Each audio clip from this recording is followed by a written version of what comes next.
Dice que se inició ya la grabación. Ya estamos grabando la clase por aquello. Voy a iniciar la clase con PDF. Si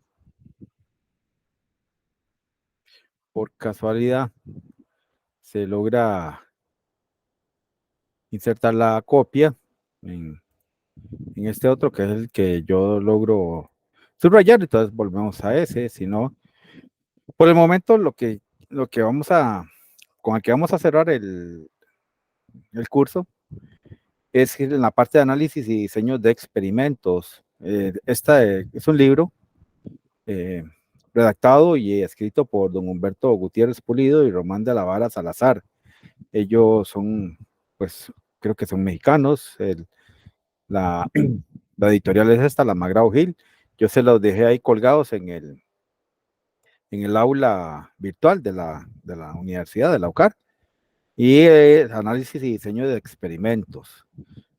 Pero donde me quiero centrar más que todo es en el primer capítulo. Si ustedes ven, don Humberto Gutiérrez trabaja en el Centro Universitario de Ciencias Exactas e Ingeniería de la Universidad de Guadalajara, y don Román de la Vara Salazar trabaja en el Centro de Investigación Matemática de Guanajuato, México. Y aquí viene los derechos de autor, por supuesto, y la dedicatoria que hicieron ellos del libro.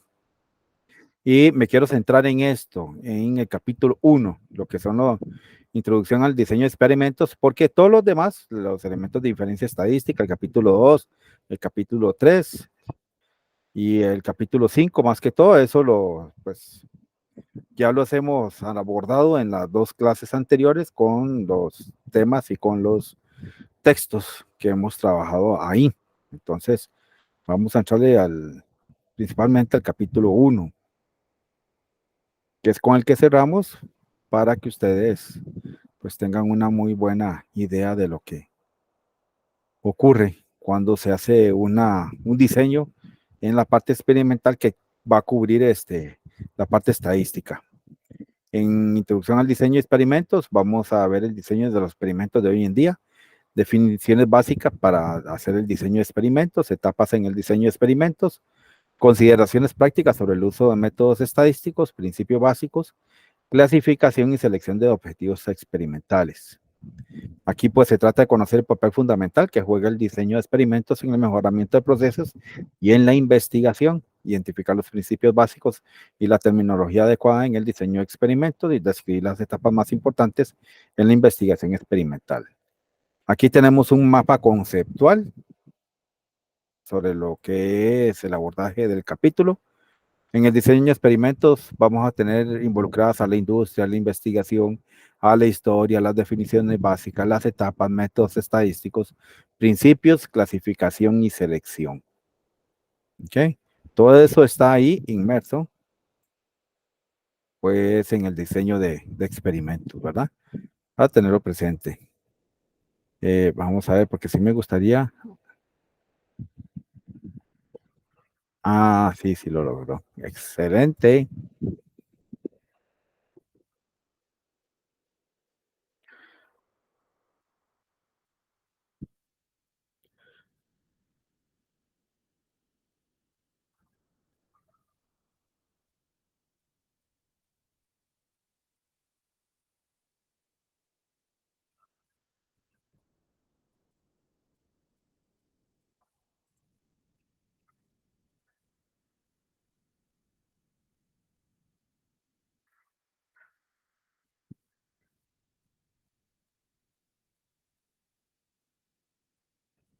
Perdón si lo estoy mareando, pero es que para hacerlo un poquito la letra más grande y poder, pues, ver bien lo que estamos tratando de analizar y estudiar el día de hoy.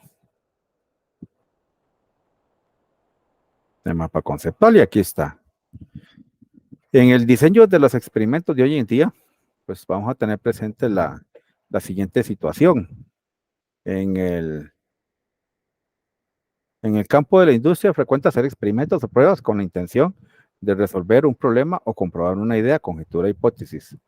Por ejemplo, hacer algunos cambios en los materiales, métodos o condiciones de operación de un proceso, probar varias temperaturas que en una máquina hasta encontrar la que da el mejor resultado, o crear un nuevo material con la intención de lograr mejoras o eliminar algún problema.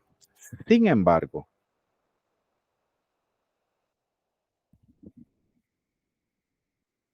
es común que estas pruebas o experimentos se hagan sobre la marcha, con base en el ensayo y en el error, apelando a la experiencia y a la intuición, en lugar de seguir un plan experimental adecuado que garantice una buena respuesta a las interrogantes planteadas. Algo similar ocurre en el análisis de los datos experimentales, donde más que hacer un análisis riguroso de toda la información obtenida y tomar en cuenta la variación, se realiza un análisis informal, intuitivo. Es tal el poder de la experimentación que en ocasiones se logran hacer mejoras a pesar de que el experimento se hizo con base en el ensayo y en el error. Sin embargo, en situaciones de cierta complejidad no es suficiente aplicar este tipo de experimentación, por lo que es mejor proceder siempre en una forma eficaz que garantice la obtención de las respuestas a las interrogantes planteadas en un lapso corto de tiempo y utilizando pocos recursos. ¿Quién va a permitir esto? Pues el diseño estadístico de experimentos. Es precisamente la forma más eficaz de hacer pruebas. El diseño de experimentos consiste en determinar cuáles pruebas se deben de realizar y de qué manera para obtener datos que al ser analizados estadísticamente proporcionen evidencias objetivas que permitan responder a las interrogantes planteadas y de esa manera clasificar los aspectos inciertos de un proceso, resolver un problema o lograr mejoras. Algunos problemas típicos que pueden resolverse con el diseño y el análisis de experimentos son los siguientes. Cuando necesito comparar a dos o más materiales con el fin de elegir al que mejor cumple con los requerimientos. Comparar,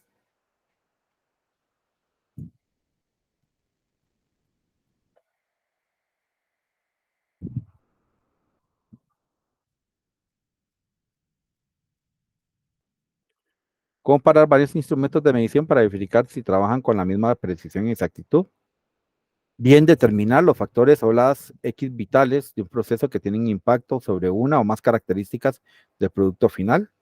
Encontrar las condiciones de operación, temperatura, velocidad, humedad, por ejemplo, donde se reduzcan los defectos o se logre mejorar o se logre un mejor desempeño del proceso.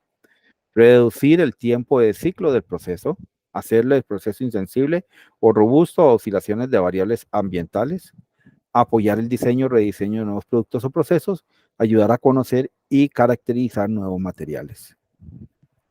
En general, dice acá,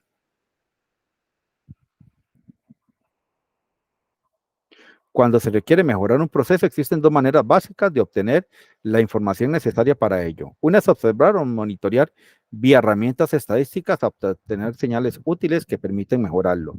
Se dice que esta es una estrategia pasiva. La otra manera consiste en experimentar, es decir, hacer los cambios estratégicos y deliberados al proceso para provocar dichas señales útiles. Al analizar los resultados del experimento se obtienen las pautas a seguir que muchas veces se concretan en mejoras sustanciales del proceso. En este sentido, experimentar es mejor que sentarse a esperar a que el proceso nos indique por sí solo cómo mejorarlo. El diseño de experimentos, el DDE, es un conjunto de técnicas activas en el sentido de que no esperan que el proceso mande las señales útiles, sino que éste se manipula para que proporcione la información que se requiere para su mejoría. Y aquí viene una gran nota.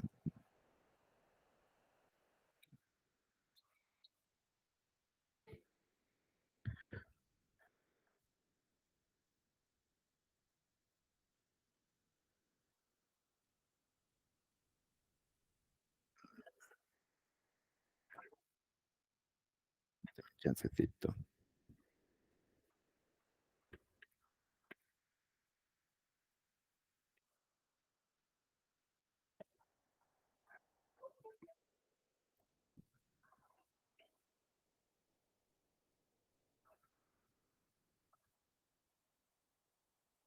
Esta nota dice, el diseño de experimentos consiste en planear, realizar un conjunto de pruebas con el objetivo de generar datos que al ser analizados estadísticamente proporcionen evidencias objetivas que permitan responder las interrogantes planteadas por el experimentador sobre determinada situación.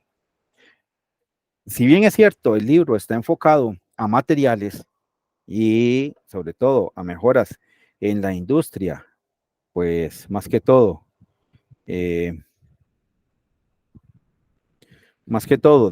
que tiene que ver con la parte física, ¿verdad?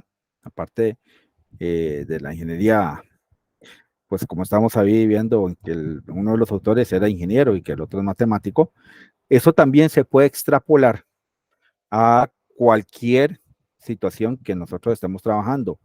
Si es en el aula y yo quiero ver realmente si mi método de enseñanza funciona, pues hágale cambios y las pruebas escritas o las mediciones de conocimientos que usted haga a los estudiantes le van a decir si esos cambios fueron para mejor o fueron para peor. ¿Cómo? Usted hace un examen eh, pre, ¿verdad? Es el diagnóstico, usted hace el examen ahí, aplica la técnica nueva que usted quiere implementar, hace un examen post y compara resultados. Si su premisa es que ese proceso de enseñanza o ese proceso que usted está implementando en el aula con los estudiantes va a mejorar, pues las notas en el examen post, después de aplicar su método, ¿verdad? Después de aplicar la nueva estrategia de aprendizaje, tienen que mejorar sustancialmente con respecto al examen previo, o el previo o el diagnóstico, antes de aplicar el proceso para mejora del conocimiento. Si por alguna razón, después de que hemos visto cómo se comparan, ¿verdad? Las medias, los promedios, las varianzas, resulta que aún aplicando las técnicas apropiadas de Student, el chi cuadrado, la, el punto, los números Z, ¿verdad? Y resulta que no hay una mejoría, de acuerdo con el estadístico, entonces quiere decir que lo que yo estoy proponiendo no es correcto para ese grupo de estudiantes. Si hay mejoría y los indicadores estadísticos lo fortalecen cuando usted hace los cálculos respectivos, pues entonces ahí sí, usted dice, ok, mi premisa era que sí iba a haber mejoría, sí se dio, aquí están los datos que lo sostienen, entonces podemos irnos por este lado en el proceso de mejora de ese proceso de enseñanza-aprendizaje. Pero si no, entonces simplemente no hay mejoría y usted lo que dice es, se mantiene el proceso, se debe mantener o la recomendación es mantener el proceso tradicional con que se enseña el tema. En la base del diseño de experimentos, eso es lo que me permite poder decir, bueno, ok, estoy trabajando de cierta manera, hagámosles estos cambios y vamos a ver qué resultado vamos a obtener. Las mediciones estadísticas o los análisis en los estadísticos respectivos, ya sea en el promedio, en la varianza, en la misma desviación estándar, me va a decir si realmente funciona o no funciona el cambio que estoy proponiendo para efectos del proceso de aprendizaje de ese tema en particular para cualquier grupo. ¿Okay? La idea es para cualquier grupo. La parte de la inferencia me permite generalizar a futuro y decir, ok, funcionó para estos, quiere decir que fue a funcionar para todos. Entonces, tenerlo ahí presente. ¿De acuerdo? Ok. Sigue diciendo, el saber, diseño de experimentos y otras técnicas estadísticas en combinación con conocimientos del proceso sitúan al responsable del mismo como un observador perceptivo y proactivo que es capaz de proponer mejoras y de observar algo interesante como oportunidad de mejora en el proceso y en los datos donde otra persona no ve nada. En el diseño de experimentos en la investigación, lo que se ha dicho hasta el momento también es válido en campo de la investigación científica o aplicada, ya que a fin de cuentas el objetivo es generar nuevas ideas y mejores respuestas a las interrogantes del investigador sobre el objeto de estudio. El objetivo de los métodos estadísticos es lograr que el proceso de generar conocimiento y aprendizaje sea lo más eficiente posible. En este proceso que ha demostrado ser secuencial, interactúan dos polos. Ahí vamos a ver ahorita la figura 1. Por un lado están la teoría, los modelos, las hipótesis, las conjeturas y los supuestos. Y por el otro están la realidad, los hechos, los fenómenos, la evidencia y los datos. Así como se comenta en Vox 1978, una hipótesis inicial lleva un proceso de deducción en el que las consecuencias derivadas de la hipótesis pueden ser comparadas con los datos. Cuando las consecuencias y los datos no corresponden, entonces las discrepancias pueden llevar a un proceso de inducción, en el cual se modifica la hipótesis original.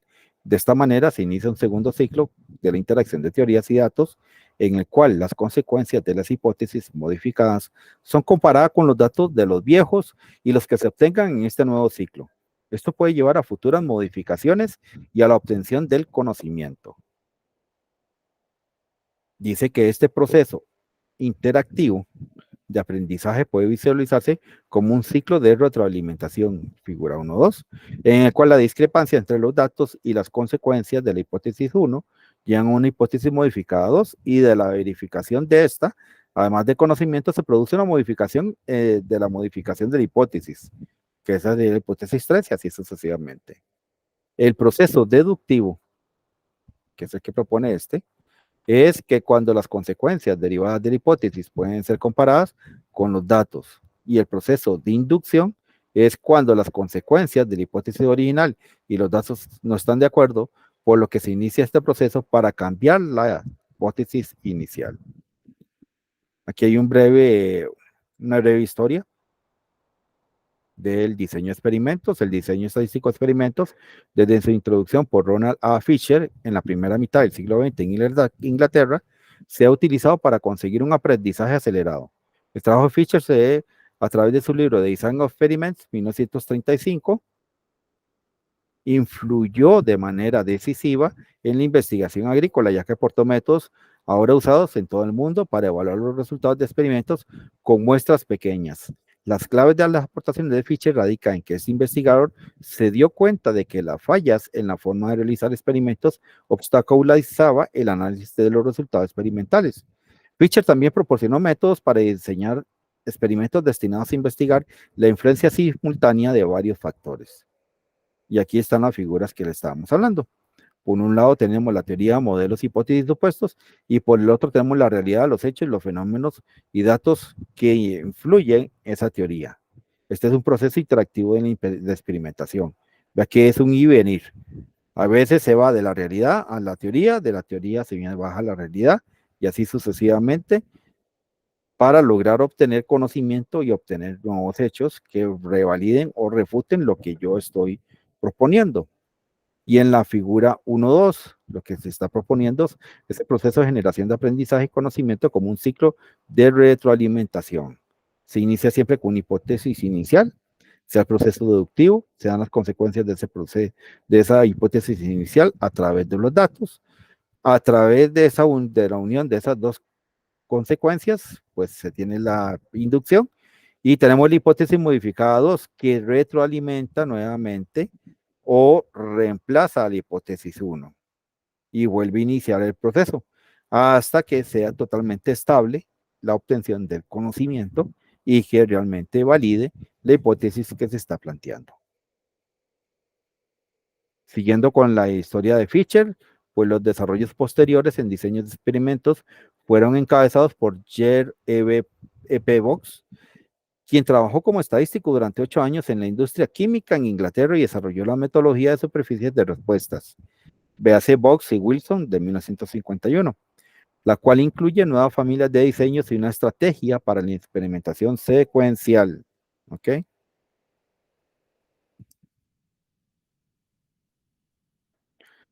Aquí también es posible afirmar que entre 1950 y 1980 el diseño de experimentos se convirtió en una herramienta de aplicación frecuente, pero solo en las áreas de investigación y desarrollo. Hasta la década de 1970, que la aplicación a nivel planta o procesos de manufactura no estaban generalizados debido a la falta de recursos computacionales y a que los ingenieros y especialistas en manufactura carecían de formación en el área estadística. Vean que no es solamente pues decir que le corresponde al estadístico, ¿verdad? O al matemático, sino que en realidad esto nos compete a todos los profesionales que estamos inmersos en de alguna u otra manera en la academia y en la generación de conocimiento. ¿Okay? En la década de 1980 se dio un gran impulso al conocimiento y la aplicación del diseño de experimentos debido al éxito en calidad de la industria japonesa. El movimiento de la calidad, encabezado por los gurús Deming y Ishikawa, promovió el uso de la estadística en calidad, donde el diseño de experimentos demostró su utilidad para resolver problemas de fondo, como para diseñar mejores productos y procesos. En Japón destaca el trabajo de Jinichi Taguchi, cuyos conceptos sobre el diseño robusto también tuvieron un impacto significativo en la academia en el mundo occidental. Como respuesta al movimiento por la calidad y la mejora de procesos, encabezaron a, las industrias empezaron a entrenar a sus ingenieros en la aplicación del diseño de experimentos. Esto continúa en la actualidad. Incluso en los últimos 20 años, las universidades han incorporado el diseño de experimentos como materia obligatoria u operativa en la mayoría de las ingenierías. Dentro de las definiciones básicas que vamos a encontrar en este mundo del diseño de experimentos, pues resulta que esto es la aplicación del método científico para generar conocimiento acerca de un sistema o proceso por medio de pruebas planteadas adecuadamente. Esta metodología se ha ido consolidando como un conjunto de técnicas estadísticas y del área de las ingenierías que permiten entender mejores situaciones complejas de relación causa-efecto. ¿A qué se va a llamar experimento? Pues un experimento es un cambio en las condiciones de operación del sistema o proceso que se hace con el objetivo de medir el proceso, el efecto del cambio sobre una o varias propiedades del producto o resultado. Asimismo, el experimento permite aumentar el conocimiento acerca del sistema. Por ejemplo, en un proceso químico se pueden probar diferentes temperaturas y presiones y medir el cambio observado en el rendimiento, tales como el yield, el ppm o el defectivo del proceso.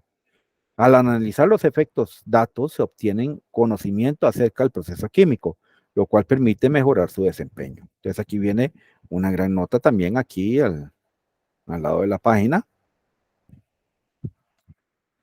que es con la definición del experimento. Es un cambio en las condiciones de operación de un sistema o proceso que se hace con el objetivo de medir el efecto del cambio en una o varias propiedades del producto o resultado. Aquí vamos a llamar pues unidad experimental. Esta va a ser la pieza o muestras que se utilizan para generar un valor que sea representativo de resultados de experimento o prueba. Que en cada diseño de experimentos es importante definir de manera cuidadosa la unidad experimental, ya que esta puede ser una pieza o muestra de una sustancia o un conjunto de piezas producidas dependiendo del proceso que se estudia.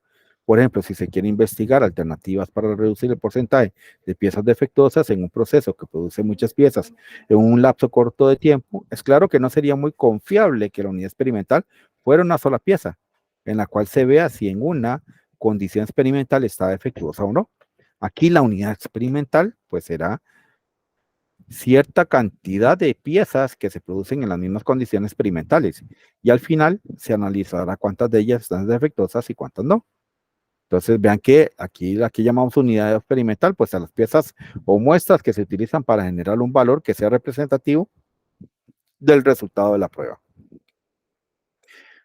Aquí va a estar también las variables, factores y niveles. En todo proceso intervienen distintos tipos de variables o factores como los que se muestran en la figura 1.3, donde también se aprecian algunas interrogantes al plantear un experimento.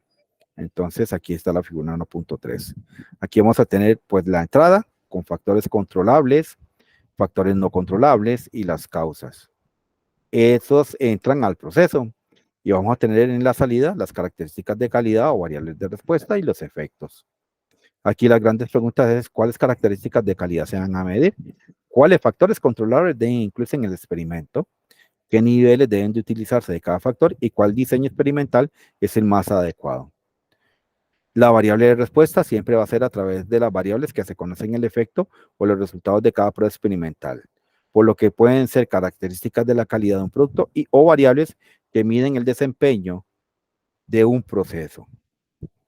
El objetivo de muchos estudios experimentales es encontrar la forma de mejorar las variables de respuesta. Por lo general, estas variables se denotan con la letra Y. ¿Ok? Siempre las variables de respuesta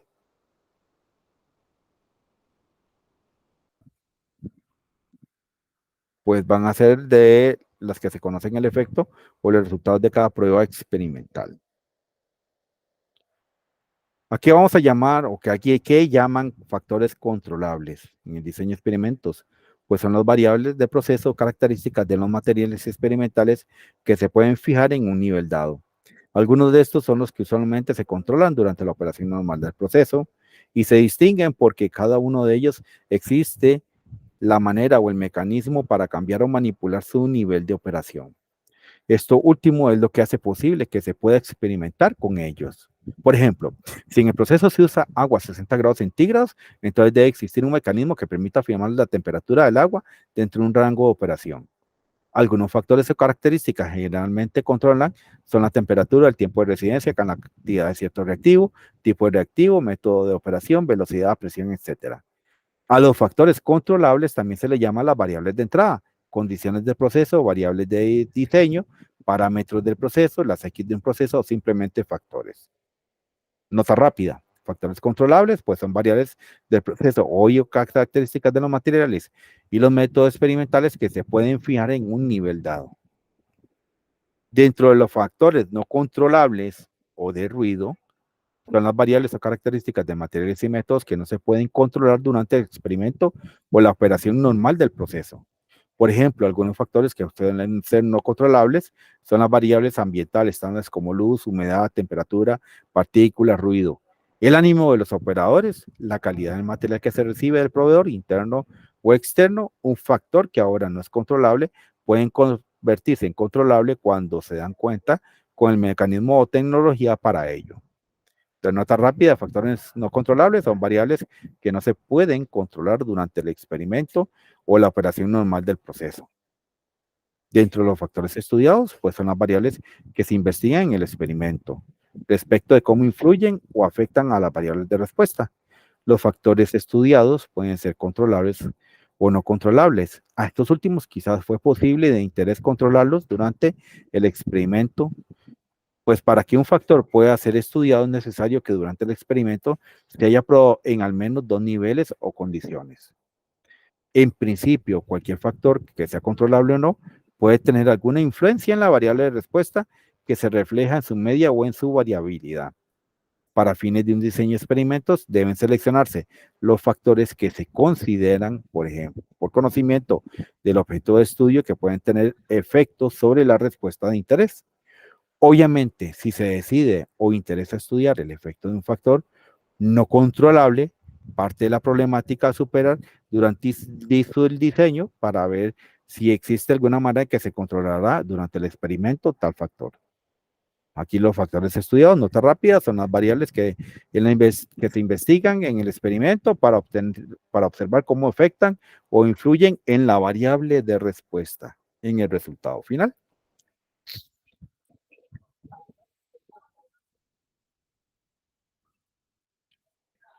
Niveles y tratamientos. Los diferentes valores que se asignan a cada factor estudiado en un diseño experimental se llaman niveles. Una combinación de todos los factores estudiados se llama tratamiento punto de diseño. Por ejemplo, si en un experimento se estudia la influencia de la velocidad y la temperatura y se decide probar cada uno de los dos niveles, entonces cada combinación de niveles como velocidad y temperatura es un tratamiento. En este caso habría cuatro tratamientos como se muestra en la figura 1.1. Es necesario probar cada tratamiento y obtener el correspondiente valor de Y de respuesta. Por ejemplo, podemos tener niveles de velocidad, nivel de temperatura, el tratamiento y el resultado Y. Estos son los famosos puntos de diseño de tratamientos. De acuerdo con estas definiciones, en el caso experimental con un solo factor, cada nivel es un tratamiento. Y aquí se introduce entonces dos conceptos fundamentales, el famoso error aleatorio y el error experimental. Siempre que se realiza un estudio experimental, parte de la variabilidad observada en la respuesta no se podrá explicar por los factores estudiados. Esto es, siempre habrá un remanente de variabilidad que se debe a causas comunes o bien aleatorias que generan la variabilidad natural del proceso. Esta variabilidad constituye el llamado error aleatorio. Por ejemplo, será parte de este error aleatorio el pequeño efecto que tienen los factores que nos estudiaron, siempre y cuando se mantenga pequeño o despreciable, así como la variabilidad de las mediciones hechas bajo las mismas condiciones. Sin embargo, el error aleatorio también absorberá todos los errores que el experimentador comete durante los experimentos, y si estos son graves, más que error aleatorio, hablaremos de error experimental. De predominar la detección de cuáles de los factores estudiados tienen un efecto real sobre la respuesta será difícil, sino que es imposible. Dentro del error aleatorio,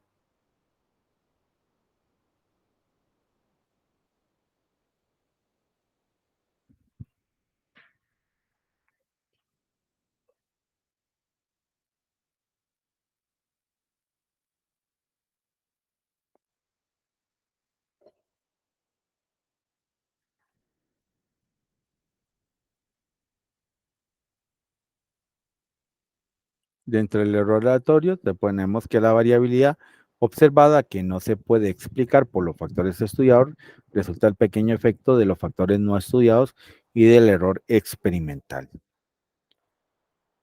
Dice acá también, termina diciendo, cuando se corre un diseño experimental, es importante que la variabilidad observada de la respuesta se da principalmente a los factores estudiados y en menor medida al error aleatorio, además de que este error sea efectivamente aleatorio.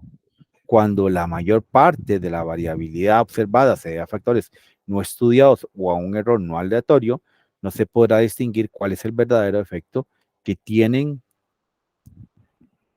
los factores estudiados, con lo que el experimento no alcanzaría su objetivo principal. De aquí la importancia de no dejar variar libremente a ningún factor que pueda influir de manera significativa sobre el comportamiento de la respuesta, el principio de bloqueo. Entonces vamos a ver aquí que la definición rápida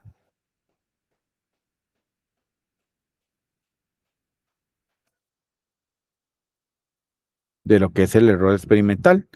Es el componente del error aleatorio que refleja los errores del experimentador en la planeación y ejecución del experimento.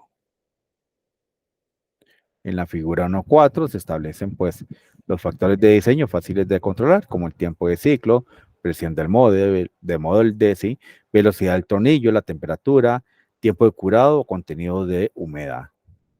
Esos generan los factores X1, X2 hasta XK. También vamos a tener las características de calidad, tales como el cogimiento, dureza, color, costo, temperatura. Esos son los factores Y1, Y2, etc. La materia prima que ingresa al proceso y ya tenemos dos resultados de dos variables posibles, la X y la de Y. ¿Ok? ¿Quiénes son factores de ruido? Es decir, difíciles de controlar. Pues los parámetros de calidad del proveedor, la química del plástico, otras variables del proceso y las variables ambientales. Esos no los puedo controlar. Aquí hay un ejemplo 1.1 que dice así. En la figura 1.4 se muestran algunas de las variables que intervienen en el proceso de fabricación de un envase de plástico. El problema general,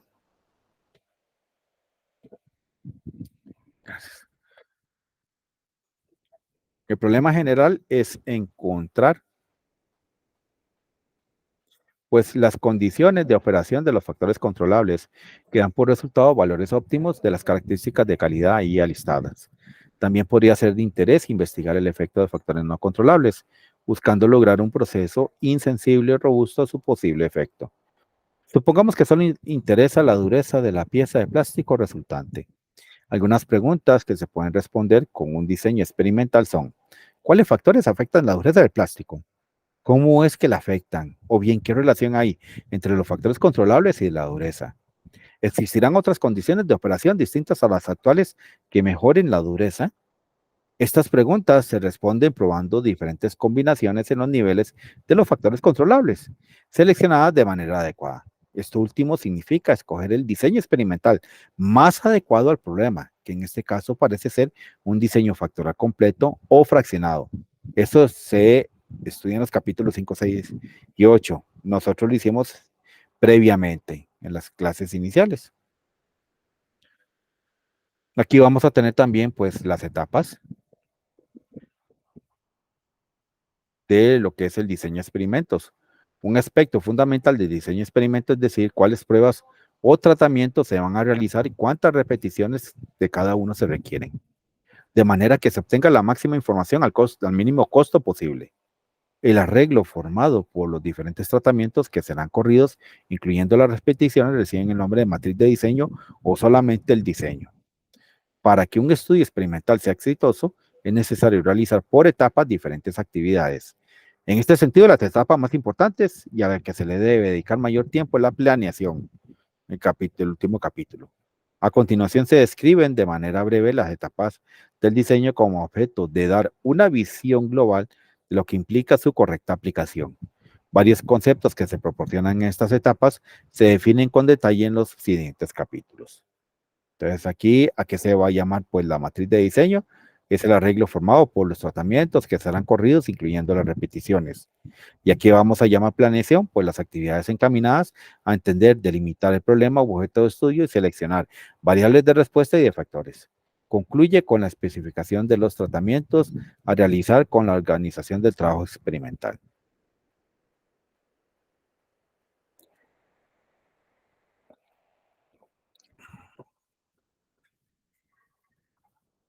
Dentro de la planeación y la realización, hay que entender y delimitar el problema y el objeto de estudio. Esta etapa es muy importante. No importa si ustedes van a hacer diseños de experimentos o si van a hacer el diseño de su tesis. Usted tiene que entender y delimitar el problema que usted va a estudiar. Esta etapa es crucial, pues es la etapa de planeación, donde se deben hacer investigaciones preliminares que conduzcan a entender y delimitar bien el problema objeto de estudio, de tal forma que quede claro qué se va a estudiar, por qué es importante y si es un problema, cuál es la magnitud de ese problema. Y esa es la primera de las etapas. La segunda es elegir las variables de respuesta que serán medidas en cada punto del diseño y verificar que se mide de manera confiable. Aquí la elección de estas variables es vital, ya que en ellas se refleja el resultado de las pruebas. Por ello se deben elegir aquellas que reflejen el problema o que caractericen al objeto de estudio de manera contundente, clarito, sin ninguna duda o que me lleve a dar un, un concepto totalmente diferente a lo que yo estoy planteando. Además, se debe tener confianza en que las mediciones que se obtengan sobre estas variables sean confiables. En otras palabras, se debe garantizar que los instrumentos y o métodos de medición son capaces de repetir y reproducir una medición que tienen la precisión, error y exactitud. La precisión, el error y la exactitud, calibración necesaria. Recordemos que los sistemas de medición son la forma en que percibimos la realidad, por lo que si estos son deficientes, las decisiones que se toman con base en ellos pueden ser inadecuadas. Tercera etapa fundamental en la investigación es determinar cuáles factores deben estudiarse o investigarse de acuerdo a la supuesta influencia que tienen sobre la respuesta. No se trata de que el experimentador tenga que saber a priori cuáles factores influyen, puesto que precisamente para eso es el experimento, pero sí de que utilice toda la información disponible para incluir aquellos que se consideran que tienen un mayor efecto. Cuarta etapa en esta parte es la selección o seleccionar los niveles de cada factor, así como el diseño experimental adecuado a los factores que se tienen y al objetivo del experimento. Este paso también implica determinar cuántas repeticiones se harán de cada tratamiento, tomando en cuenta el tiempo, el costo y la precisión deseada. Quinta etapa es planear y organizar el trabajo experimental. Con base en el diseño seleccionado, organizar y planear con detalle el trabajo experimental, por ejemplo, las personas que se van a intervenir, la forma operativa en que se harán las cosas, etc. Ahí está esa parte en el capítulo 10 extendido, ¿verdad?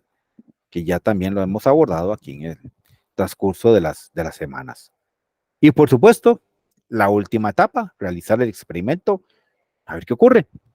Una cosa muy bonita es lo que yo hago y diseño de manera teórica, ¿verdad? Y que no he llevado a la práctica, y otra cosa es cuando ya yo voy a la práctica y me tengo que ensuciar. Ahí tengo que ver qué está pasando realmente en campo. Si lo que yo estoy diciendo y estoy escribiendo y lo que escribieron autores de manera teórica es correcto, o puede ser que ya en campo, pues no obtenga esas respuestas. Aquí se debe seguir al pie de la letra el plan previsto en la etapa anterior. Y en caso de algún imprevisto, determinar a qué persona se le reportaría y por qué se haría. En el caso de ustedes, tendría que ser al tutor de la tesis, ¿verdad? Si ocurre algo que realmente es muy significativo, ustedes tienen que reportárselo al tutor de tesis, y el tutor de tesis los va a guiar a ustedes y van a tomar la decisión conjunto de si es buena idea eh, seguir con la investigación, o simplemente se modifican los objetivos y se plantea de acuerdo con lo que dio la obtención de los datos, ¿verdad? La recolección en campo de lo que usted estaba proponiendo de manera teórica. Aquí se va a tener, pues, supuesto que el análisis en esta etapa que no se debe perder de vista es que los resultados experimentados son observaciones muestrales, no son poblacionales, ¿ok?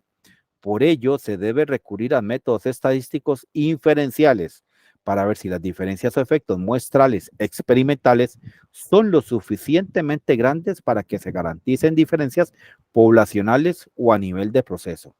La técnica estadística central en análisis de los experimentos es el llamado análisis de varianza, el ANOVA, acrónimo en inglés, que si ya lo vimos y lo estudiamos en clases anteriores. La interpretación fundamental cuando hacemos este tipo de investigación, aquí con el respaldo del análisis estadístico formal, se deben analizar con detalle lo que ha pasado con el experimento, desde contrastar las conjeturas iniciales con los resultados del experimento, hasta observar los nuevos aprendizajes que sobre el proceso se lograron, verificar supuestos y elegir el tratamiento ganador, siempre con apoyo en las pruebas estadísticas. Y por supuesto los controles y conclusiones finales. Para concluir el estudio experimental se recomienda decir qué medidas implementar para generalizar el resultado del estudio y para garantizar que las mejoras se mantengan. Además, es preciso organizar una presentación para difundir los logros que se obtuvieron en la investigación. Aquí tenemos, por supuesto, las consideraciones prácticas sobre el uso de métodos estadísticos. En adición a lo dicho en la sección anterior, es importante tener en cuenta que aunque el uso de las metodologías estadísticas por lo general ayudan a hacer más eficiente el proceso de investigación y la solución de problemas, es necesario,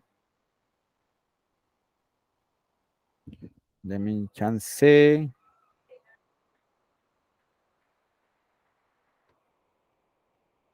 denme chancecito, es que tengo una tía que vino por un ratito y es de largo. Denme un chancecito para irme a despedir de ella, sí, ya regreso a la clase. Por supuesto, profesor. Ok.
Listo, ya volví. Por cierto, yo quería hacerles la preguntita. ¿Me han escuchado bien durante toda la clase? ¿Se ha visto bien la proyección? ¿No se ha visto interrumpida por el internet? No, está súper bien, profe. Todo bien, profe. Se escucha y se ve bien. Excelente, muchas gracias, porque yo lo que hice fue cambiar de proveedor de cable, de internet. El cable lo quité totalmente de la casa. Pero el internet fue mejor. Creo que lo mejoré, no sé, es la primera vez que lo pruebo y ustedes me dicen que estamos bien hasta el momento. Ok, ya para ir finalizando las consideraciones prácticas sobre el uso de métodos estadísticos, en adición a lo dicho en la sección anterior, es importante tomar en cuenta que aunque el uso de las metodologías estadísticas por lo general ayudan a hacer más eficiente el proceso de investigación y de la solución de problemas, también es necesario reconocer que las metodologías estadísticas por sí solas no garantizan investigaciones exitosas. Por ello es muy importante considerar los siguientes puntos. Primero, que el conocimiento no estadístico también es vital, pues para utilizar los métodos estadísticos en general y los diseños de experimentos en particular, en primer lugar se requiere que el experimentador tenga un buen nivel de conocimiento técnico y práctico sobre el fenómeno o proceso que estudia, de tal manera que pueda vislumbrar con cierta facilidad cuáles son los aspectos claves del fenómeno y sea capaz de plantear conjeturas precisas, vislumbrar el tipo de relaciones entre las variables de respuesta y los posibles factores a estudiar. Todo esto ayudará a seleccionar mejor los factores y sus niveles, así como el diseño que es mejor aplicar. Además, ese conocimiento permitirá sacarle un provecho real al análisis estadístico de los resultados y obtener conclusiones que puedan generar aprendizaje y también soluciones. También hay que reconocer que la diferencia entre significancia estadística e importancia práctica. En ocasiones, un experimentador puede concluir que dos tratamientos son diferentes estadísticamente, pero que tales diferencias, aunque sean significativas, no necesariamente representan una diferencia que en la práctica sea importante. Se debe, pues, apostarle más a la experimentación secuencial que a un experimento único y definitivo. En ocasiones, los experimentadores novatos pretenden en una sola fase de experimentación contestar todas sus interrogantes sobre un proceso o fenómeno en particular.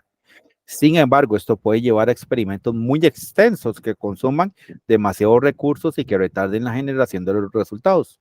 Por ello, es importante considerar como alternativas a diferentes fases de experimentación en forma secuencial, en las cuales se alcance paulatinamente una mayor precisión en los conocimientos y en las soluciones. ¿Esto cómo se aborda?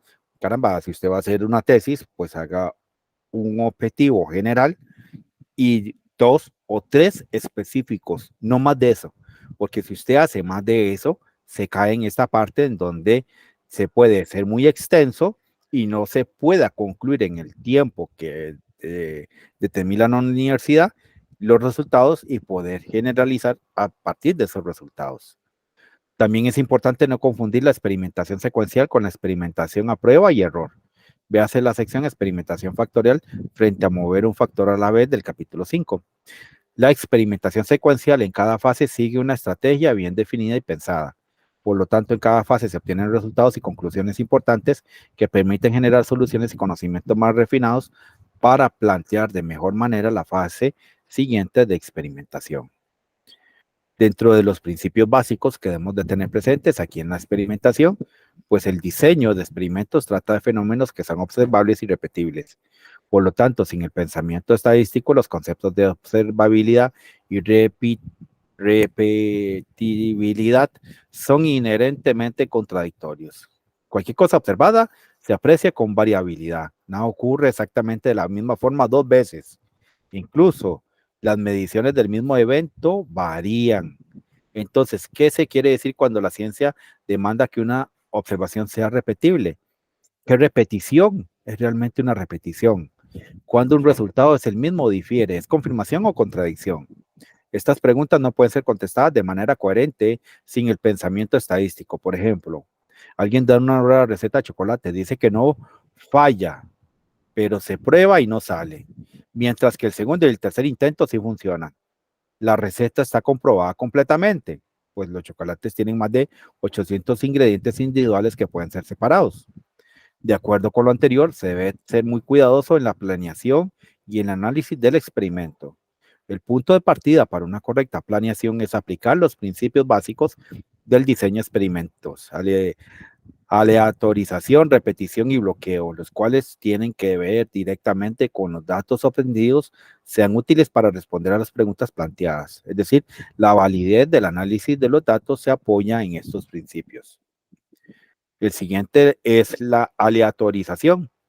Aquí viene una nota aquí al pie de página, pues que dice que consiste en hacer corridas experimentales en orden aleatorio, al azar. Este principio aumenta la posibilidad de que el supuesto de independencia de los errores se cumpla. Y por supuesto la repetición, que es correr más de una vez un tratamiento o combinación de factores. Aquí viene ya vamos a ver la parte formal, que es la aleatorización. Consiste en hacer las corridas experimentales en orden aleatorio, es decir, al azar y con material también seleccionado aleatoriamente. Este principio aumenta la probabilidad de que el supuesto de independencia de los errores se cumpla, lo cual es un requisito para la validez de las pruebas de estadísticas que se realizan. También es una manera de asegurar que las pequeñas diferencias provocadas por materiales, equipo y todos los factores no controlados se repartan de manera homogénea en todos los tratamientos. Por ejemplo, una evidencia de incumplimiento o violación de este principio se manifiesta cuando el resultado obtenido de una prueba está muy influenciado por la prueba inmediata anterior. La repetición, pues es correr más de una vez un tratamiento o una combinación de factores. Es preciso no confundir este principio con medir varias veces el mismo resultado experimental.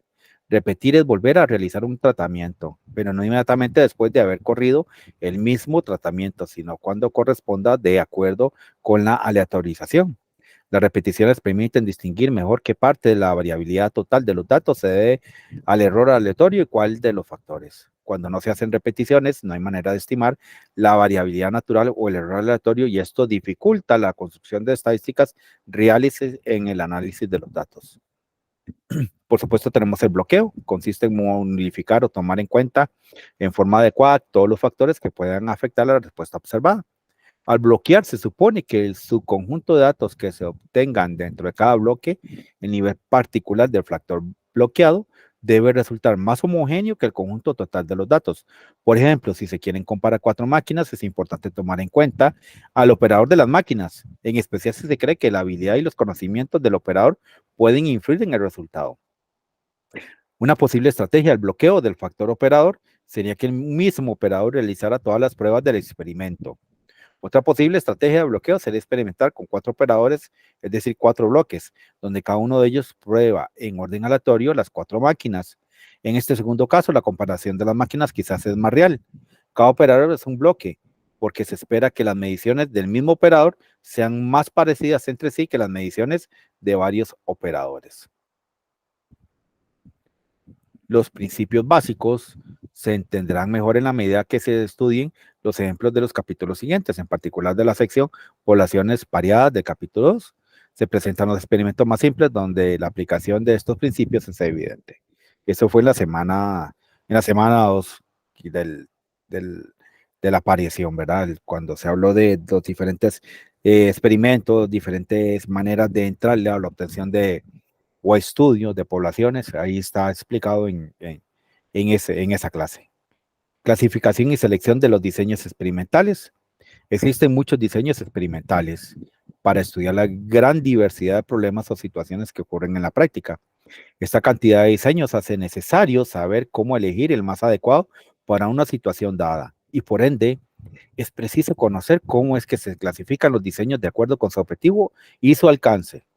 Los 5 aspectos que más influyen en la selección de un diseño experimental, en el sentido de que cuando cambian, por lo general nos llevan a cambiar de diseño, son el objetivo del experimento, el número de factores a estudiar, el número de niveles que se prueban en cada factor, los efectos que interesan investigar, relación factores-respuesta, y por supuesto el costo de experimento, tiempo y precisión deseada.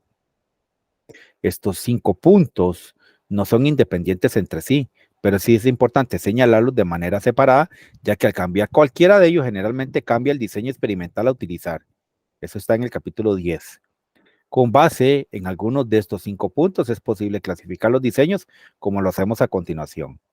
El primero, el del objetivo del experimento, se utiliza como un criterio general de clasificación de los diseños experimentales, mientras que los otros 4 son útiles para subclasificarlos. En este sentido, de acuerdo con su objetivo y sin pretenderse ser exhaustivos, los diseños se pueden clasificar como diseños para comparar 2 o más tratamientos, diseños para estudiar el efecto de varios factores sobre la respuesta, diseños para determinar el punto óptimo de operación del proceso. Hay alguien que quiere ingresar a la clase, vamos a admitirlo. Ya llegó la compañera Dalia. ¿Cómo me le fue, Dalia, con ese viaje fantástico a través de las presas de San José?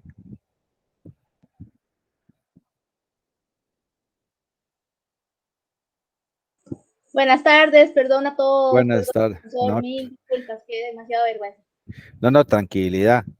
Pero lo importante es que logró sobrevivir. Sí, es que ya traté de conectarme por el teléfono, pero ¿qué va? No. ¿Dónde es un Huawei? Es un dolor, entonces. No tanto eso, es que donde hay tanta gente reunida, la señal de internet se cae. Sí. Es pero terrible. Bueno, pues lo importante es que ya logró llegar y ya se logró unir a la clase. Sí. Estamos ya más bien terminando. Sí, esta parte, lo que le estaba viendo, analizando son ya la parte en donde uno tiene que sentarse a analizar, estudiar, revisar realmente qué es lo que quiere estudiar en la tesis, ¿verdad? Definir muy bien sus objetivos, qué es lo que quiere perseguir de manera concisa y tratar de no ser muy extenso, porque si uno se extiende mucho, puede perder el norte de terminar la tesis en el tiempo adecuado y en el tiempo apropiado, de acuerdo con lo que da la universidad. Eso va a quedar ahí en la clase grabada. Por cierto, tengo que pasarles los videos de la semana pasada y agarrar este video y también pasárselos. ¿Ok? Para que ustedes lo puedan tener ahí presente. Dentro de los diseños para la optimización de una mezcla, también hay diseños para hacer el producto o proceso insensible a factores no controlables. En la figura 1.5 se muestra la clasificación general de los diseños experimentales de acuerdo con su objetivo. Dentro de cada rama se pueden clasificar de acuerdo al número de factores, al tipo de efectos que se pretenden estudiar y según las restricciones existentes. En la misma figura se listan los diseños particulares más representativos de cada rama. Nótese que los diseños factoriales completos y fraccionarios ocupan más de un lugar en la figura 1.5. La razón es que estos diseños son más eficaces en diversas situaciones prácticas. De hecho, varios de los otros diseños se mencionan en esta figura, son casos particulares o generalizaciones de los diseños factoriales.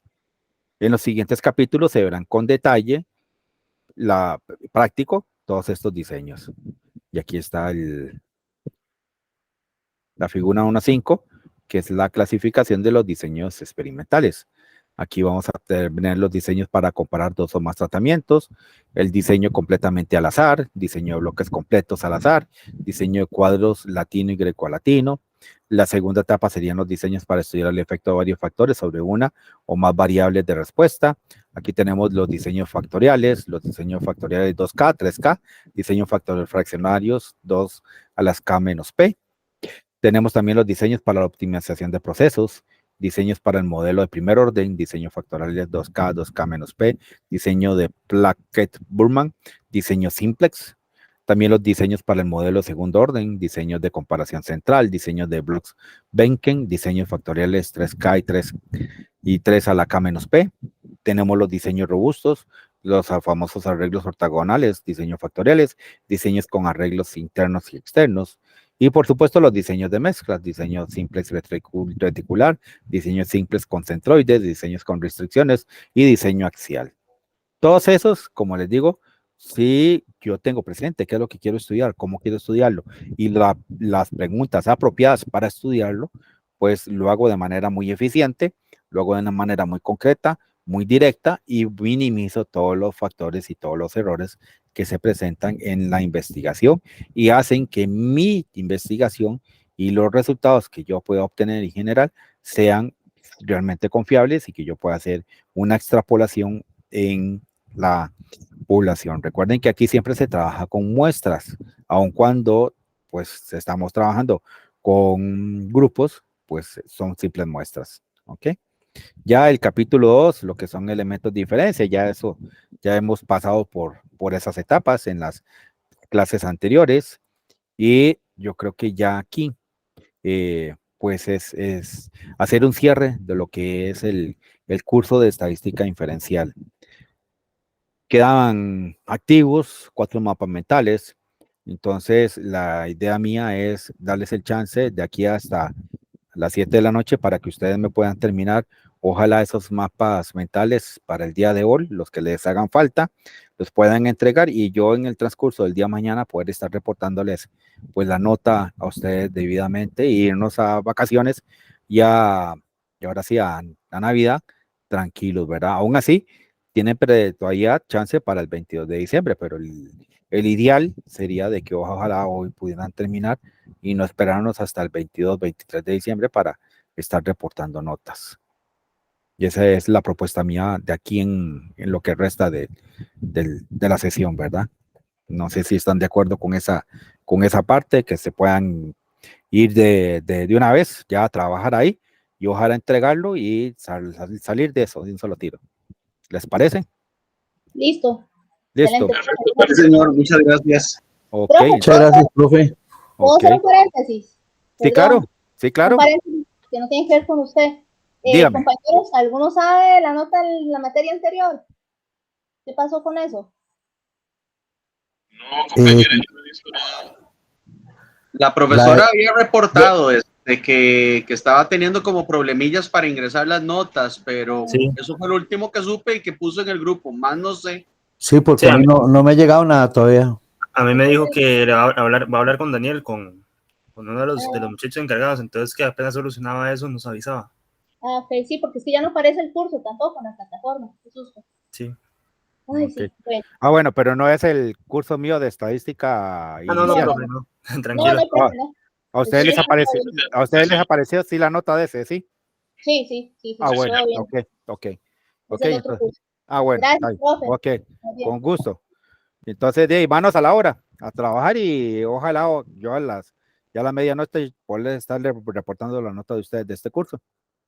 ¿Les parece? Entendido, profe. Muchísimas gracias. Perfecto, Ok. profe. Muchas Gracias gracias. por todo, Ok. profe. Que Ok. pasen muy Gracias, felices profe, gracias. fiestas y que pueda Igualmente chinear a para su todos. mamita, ¿verdad? Excelente, sí, que eso es lo que está en lo que estamos tratando, ¿verdad? Y muchas gracias a ustedes más bien por la comprensión y yo traté de guiarlos en esta parte y vean que este último fue, la idea de este último capítulo es esa, que ustedes puedan ya irse con la idea de la tesis, ¿verdad? Que tengan una buena base, ojalá poderse sentar con su tutor de tesis ya de una vez y entrarle manos a la obra, a esa parte. A ver Profesor, Sí, yo sí dígame, tenía una consulta muy dígame, básica y muy elemental, ya que dígame. a través de las redes, pues nosotros quedamos con el contacto suyo. Sí, Aunque señor. usted en algún momento no forme parte del equipo de tesis, si uno tuviera una consulta muy puntual sobre estos temitas, ¿usted tendría alguna molestia si nosotros nos ponemos en contacto con usted? Ninguna, con todo gusto. La idea es generar conocimiento y poderlos ir guiando y que ustedes puedan terminar la tesis de la manera más expedita, más rápida y puedan concluir con su etapa y tener su maestría en docencia universitaria. Con todo gusto, yo les puedo echar la mano si lo tienen a bien. Muchas gracias, profe. Viera que sí, creo que más de uno Excelente. va a ocupar tal vez revisar alguna cosita con usted. Entonces, yo Sí, sí sí, quería no, hacerle la consulta directamente. Muchísimas gracias, profesor. con todo gusto, yo estoy a la orden. Ustedes tienen ahí ya mi contacto y si necesitan, con todo gusto, estoy a sus órdenes. La idea es que existamos más de profesionales con esta maestría y que marquemos realmente la diferencia en nuestras áreas, ¿verdad? Y con nuestros estudiantes. Ese es el ideal de la universidad y ese es el ideal del profe José Solís, ¿verdad? Y es el ideal también mío. El profesor anterior, que era el de estadística, que fue durante muchos años y que yo vine pues aquí a reemplazar, que no lleno los zapatos de él, porque él tenía mucho conocimiento, que era don José López. Él me ayudó y me guió mucho en la tesis. Yo me puse en contacto con él, aparte del profe Américo, yo le hice muchas consultas y él fue muy amable en guiarme. Y yo pues hago lo mismo con ustedes. Si tienen dudas, si tienen a bien contactarse conmigo y todo, bienvenido sea, y yo los voy a pues, estar ahí presente dando mi granito de arena, ¿verdad? Para que ustedes lo tomen en cuenta y que no le entren con miedo a la tesis. Entren con ganas, saquémosla rápidamente y gradúense también rápidamente de la maestría. Entre más profesionales existamos en este país, con la maestría podremos hacer mayores diferencias. ¿Ok? Un gusto haber sido su profesor de estadística inferencial y el de estadística introductoria, ¿verdad? Y espero poderlos ver en algún momento ahí en el camino, ¿verdad? Así como me encontré en una conferencia a compañeros míos y también estudiantes de la maestría de generaciones anteriores, pues sería un gusto pues encontrármelos a ustedes también ya más adelante siendo profesionales con la maestría en docencia universitaria. ¿De acuerdo? Vamos a dejar de presentar, voy a dejar de grabar y